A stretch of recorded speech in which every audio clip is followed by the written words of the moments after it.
ओम प्रकाश मुखर्जी। आज हम कक्षा 11वीं के अर्धवार्षिक परीक्षा के प्रश्न पत्र फिजिक्स के सेट ए का हल देखेंगे, जिसमें हम ऑब्जेक्टिव का हल आज करते हैं और इसको रीजन सहित समझते हैं कि क्यों आया, है ना।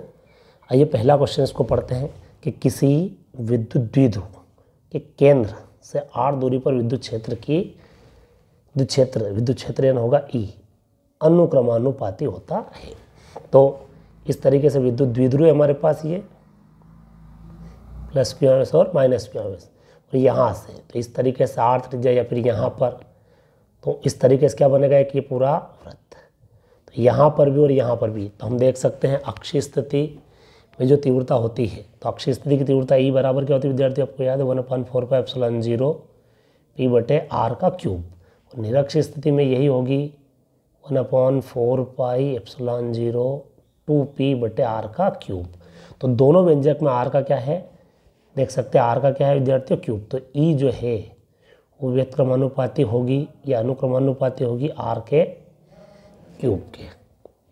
एक दूसरा क्वेश्चन है हमारे पास विद्यार्थियों, 10 कूलाम आवेश किसी चालक का विभव 2 वोल्ट की वृद्धि कर देता है।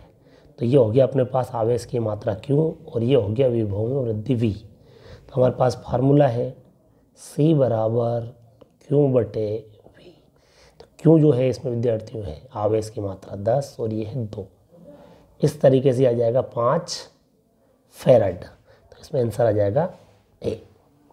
क्वेश्चन नंबर 3, विद्युत सेल। तो विद्युत सेल से विद्यार्थियों जो हमें प्राप्त होती है वो होती है विद्युत धारा। फिर है विद्युत चुंबकीय तरंग की उत्पत्ति। तो विद्युत चुंबकीय तरंग की उत्पत्ति होती है त्वरित आवेश से। फिर है कांच, ठीक है, आपको याद है त्वरित आवेश से क्या होगी विद्युत चुंबकीय तरंग की उत्पत्ति। क्यों? क्योंकि हम जानते हैं गतिमान आवेश से केवल 2 चीज़ें उत्पन्न हो सकती है, विद्युत धारा और चुंबकीय क्षेत्र। स्थिर आवेश से केवल विद्युत क्षेत्र उत्पन्न होगा और विस्थापन धारा तो बात की स्थिति में आएगी, है ना। तो इस तरीके से हमारे पास आएगा। तो इसका सही आंसर आ जाएगा B।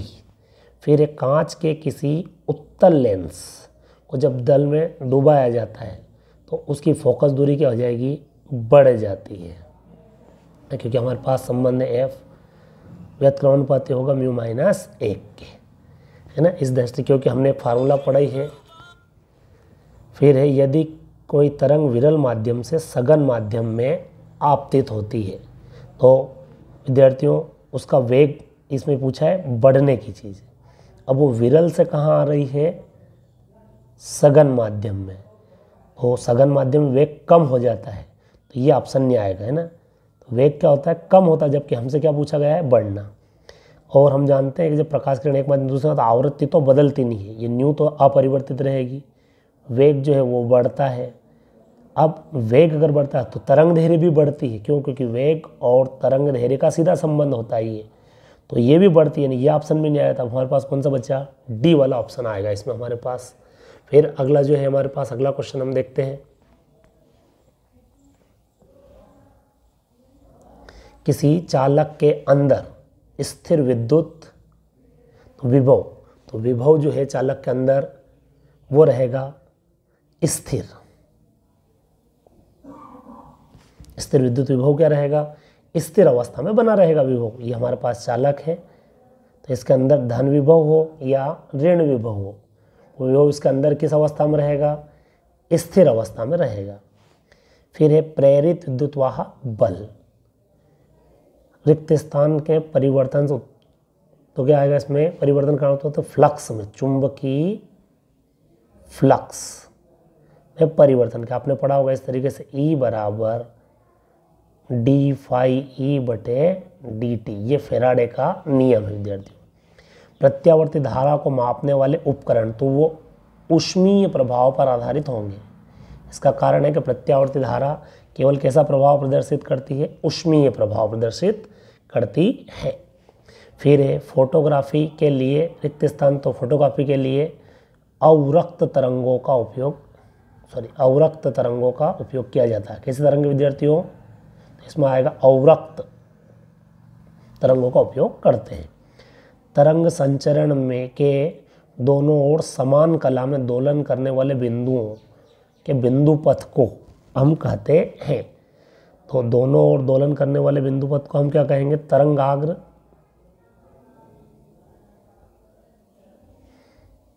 ये सॉरी उसकी कला, तरंगाग्र, या फिर क्या कह सकते हैं उसकी कला कहेंगे, है ना। तरंगाग्र तो द्वितीयक में आ जाएगा। क्या शब्द आएगा यहाँ पर विद्यार्थियों? कला। इस तरीके से तरंग ऊपर जाएगी और नीचे जाएगी, तो ये क्या हो जाएगा? उसकी कला हो जाएगी। ठीक है, बिंदु पथ को उसकी कला के दौरान समान कला में, समान कला में है विद्यार्थियों, तो यहाँ पर शब्द आएगा तरंगाग्र आएगा ना, कला तो है ही सही। वो क्या आएगा यहाँ पर? तरंगाग्र।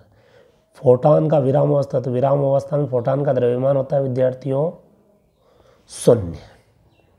अब हमारे पास है सही जोड़ी, तो आइए सही जोड़ी मिलाते हैं। शून्य सापेक्ष चुंबकशीलता, है ना। तो चुंबकशीलता जो है शून्य के सापेक्ष, वो हो जाएगी अपने पास,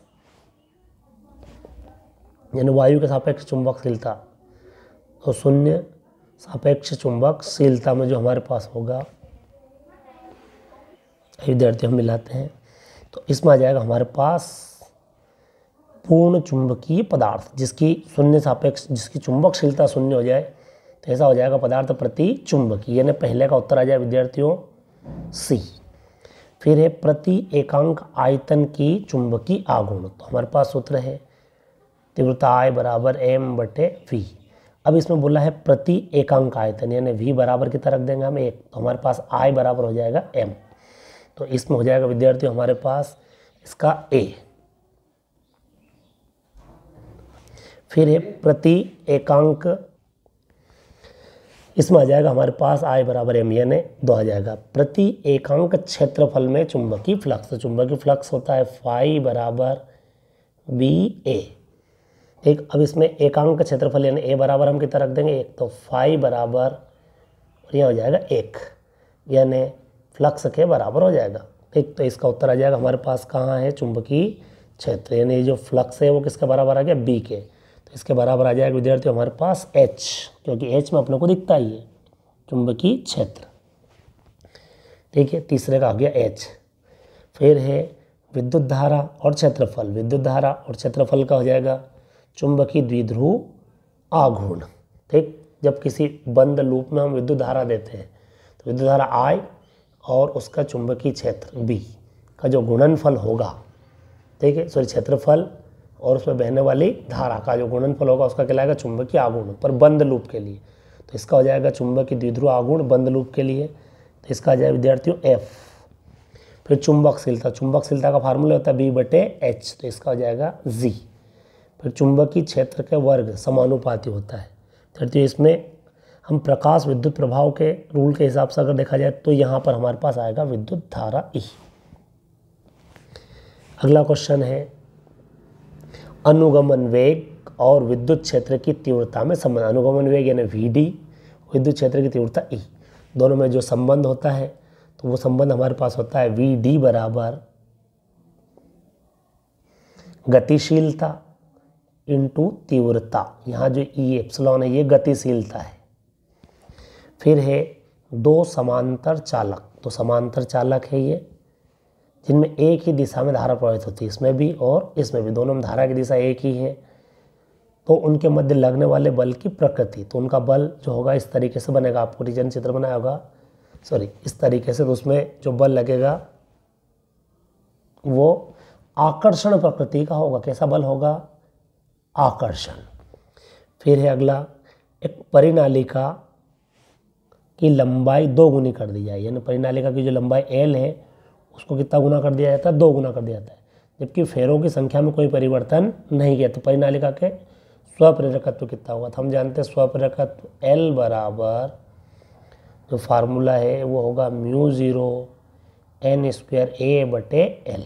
इससे पता चला कि स्वप्रेरकत्व लंबाई के व्युत्क्रमानुपाती होता था, इसको 2 गुना कर दिया जाता था, L की जगह 12। तो अब जो है वो क्या हो जाएगा विद्यार्थी? वो हो जाता है आधा। क्या हो जाएगा अपने पास? आधा। तो इसका उत्तर आएगा आधा हो जाता है, क्योंकि L/2। फिर है 10 सेंटीमीटर गहराई वाले बर्तन में कोई द्रव भरा है, इसके तले पर एक सिक्का 8 सेंटीमीटर माप का है, तो उसका क्या ज्ञात कीजिए? अपवर्तनांक। हम जानते हैं अपवर्तनांक का सूत्र μ बराबर h बटे h डैश। h डैश जो है इसमें आभासी गहराई है, जो हमें आभास होता है। तो वास्तविक गहराई कितनी है 10 और आभास कितने का होता है 8 का। 10 में जब 8 का भाग देंगे तो 1 जगह 2 2 फिर 1 है 40, 1.25 आएगा इसका पूर्णांक। आपतित प्रकाश की तीव्रता बढ़ाने पर विद्युत धारा पर क्या प्रभाव पड़ता है? तो हम जानते हैं प्रकाश विद्युत प्रभाव के नियम से प्रकाश की तीव्रता बढ़ती है तो विद्युत धारा भी बढ़ती है, क्योंकि ये समानुपाती होता है दोनों का रिलेशन। तो क्या आएगा इसमें उत्तर बढ़ती है। फिर हमारे पास किसी पदार्थ में आवेश की मात्रा एक कूलाम आवेश के पूर्ण गुणज हो सकती है। तो इसका उत्तर आएगा कि किसी आवेशित पदार्थ पर आवेश की मात्रा एक कूलाम आवेश के पूर्ण गुणज हो सकती है। तो हो भी सकती है और नहीं भी हो सकती, परंतु इसमें इसका सही आएगा पूर्ण गुणज एक इलेक्ट्रॉन के पूर्ण गुणज के बराबर होती है। तो इसका क्या हो जाएगा यहाँ पर असत्य। क्यों असत्य? क्योंकि अगर किसी आवेशित पदार्थ से बस एक ही इलेक्ट्रॉन निकलता है, तो एक इलेक्ट्रॉन निकलता है तो फिर पूर्ण गुणज के बराबर नहीं हो सकती है ना। और ज़्यादा इलेक्ट्रॉन निकलते हैं, कितने इलेक्ट्रॉन निकलना चाहिए पूर्ण गुणज होने के लिए? तो यहाँ विद्यार्थी देखना, एक कूलाम आवेश के पूर्ण गुणज के बराबर। एक कूलाम आवेश का पूर्ण गुणज, तो एक कूलाम आवेश का पूर्ण गुणज होना ऐसा संभव नहीं। हाँ, एक इलेक्ट्रॉन के पूर्ण गुणज के बराबर हो सकती है। आपने पढ़ा ना Q बराबर NE प्लस माइनस। तो यह N पूर्ण गुणज है और यह एक इलेक्ट्रॉन है, ना कि एक कूलाम आवेश है। एक कूलाम इलेक्ट्रॉन के बराबर, एक कूलाम आवेश के बराबर तो हो भी सकती है और नहीं भी हो सकती। पर यहाँ क्या आएगा, अगर आवेश छोटा हो, मूल आवेश हो तो नहीं हो सकती। इसलिए ये क्या हो जाएगा उनका सत्य। आवेशी चालक के पृष्ठ के प्रत्येक बिंदु पर स्थित विद्युत पृष्ठ अभिलंबवत होता है। हाँ, ये है सत्य। फिर है फाइबिकल ऑप्टिकल फाइबर जो है कि कोर का अपवर्तनांक उसके क्लैडिंग के अपवर्तनांक से कम होता है। तो ये है अपने पास विद्यार्थियों। आइए हम इसको देखते हैं। हम जानते हैं फाइबिकल ऑप्टिकल में जो क्रोड होता है उसका अपवर्तनांक 1.52 के समथिंग होता है और बाहर जो क्लैडिंग हम उस पर करते हैं उसका जो अपवर्तनांक है क्लैडिंग का 1.48 के समथिंग होता है। तो अब हमारे क्या पूछा उसने, क्रोड का अपवर्तनांक क्लैडिंग का अपवर्तनांक से कम होता है। तो नहीं, क्रोड का अपवर्तनांक तो ज़्यादा होगा और ये क्या होगा कम होगा, यानी ये क्या हो जाएगा असत्य हो जाएगा।